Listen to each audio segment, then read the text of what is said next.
paghubog-hubog sa mga ilimnon. Ayaw kamo padaog sa mga kabalaka, mahitungod ni ini kinabuhia, kay tingali unyag makalitan kamo ni adtong mga adlaw. Mao na higala igsuon, balikon kung pagsulti ang pulong sa Ginoo, itugyan kaniya ang tanan ninyong kabalaka. Ito 1 Peter 5:7, kay siya magaatiman kaninyo. Gisulti po niya din sa Luke chapter 21 verse 35 at 34, nga dili ta angay balaka kay nga naman basig makuratan ta. Pag abot aning kusog kayo nga lino, bagay ka, mao na gyud ni katapusan, Lord, mao na gyud ni. Pero dili pa ni mao katapusan. Oh, kung basahon nimo ang Revelation, dili pa gyud ni mao ang katapusan. Kanang kagutom, lino, gira, di pa gyud na mao. Muabot pang panahon nga kining kalibutana matunga o mabahin sa upat kabahin. E dunay pulong dinhi nagsulti nga ang laing bahin sa kalibutan masunog. Liman mo na ang ipakita sa Ginoo sa kuha, ulan nga gikan sa langit. Nag-ulan og ice. Dito sa gawas sa nasod, murag makaingon sila nga normal ang mga pangitabo ng anak kay namang yung snow. Pero aning higayuna, dili nang ginagmay nga ice. Dagko kayo. Pati ang mga lasang na punog ice, ang tibuok yuta na punog ice, ni sunod kayo itong murag rain. Kadagko, murag ka ng rain, tanaw ni mong layo pa. Lingin ang purma sa kalayo.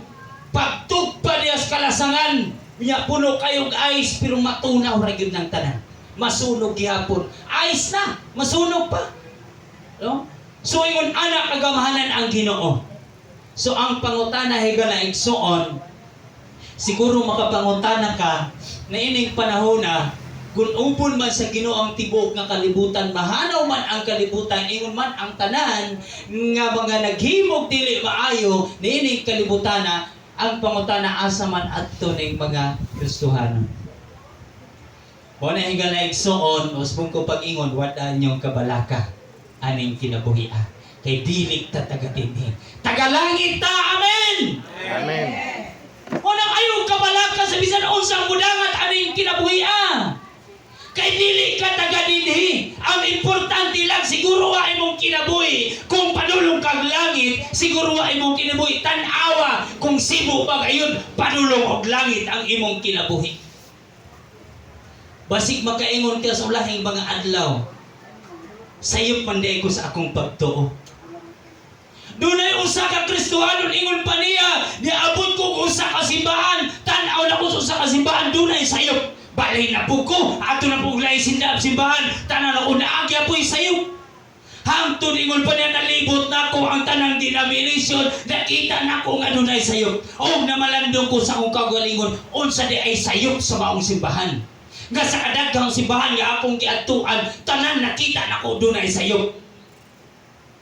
O sa dihang-ihang nasuta, namalandong siya pag-ayo, ang dunay sayop di ay ang iyahang mismong kaugalingon.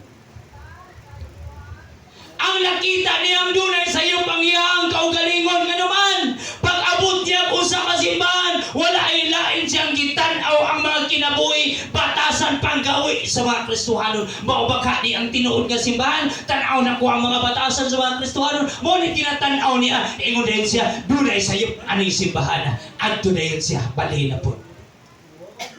So ang sayop niya ikalaigsuon, nga nakita niya sa iyang kaugalingon, ang sayop niya, ang kanunay yung kinatanaw, ang mga kinabuhis sa mga Kristohanon. Walay perpekto aning kinabuhi higalaigsuon. Amen. Ikaw o ako, matag usa ka nato, dili ko makagarantiya sa inyo ha, nga Lord, kini siya matinudaanon maning nangalagad ni mo, Lord. Ikaw dili po ka makagarantiya nga Lord, si Pastor matinudaanon man na. Bisa kung sa kalayo, Lord, sa malabog mo, adto yun sila ang Santo Tomas, Lord, dili ka makagarantiya. Kitang tanan maningkamot sa atong pag-alagad sa Ginoo. Kung nagtinguha man tag langit tigala igsuon, siguruha ang imong kinabuhi kapadulong yung kag langit. Kay ang langit balaan. Ingon ang pulong sa Ginoo sa katapusan. Ingon pa niya, si bisan kinsa nga nangandoy maadtog langit, unta hinluan niya ang iyang biste, kay walay kunot ug man sa makasulod sa gingharian sa langit. Galaygson,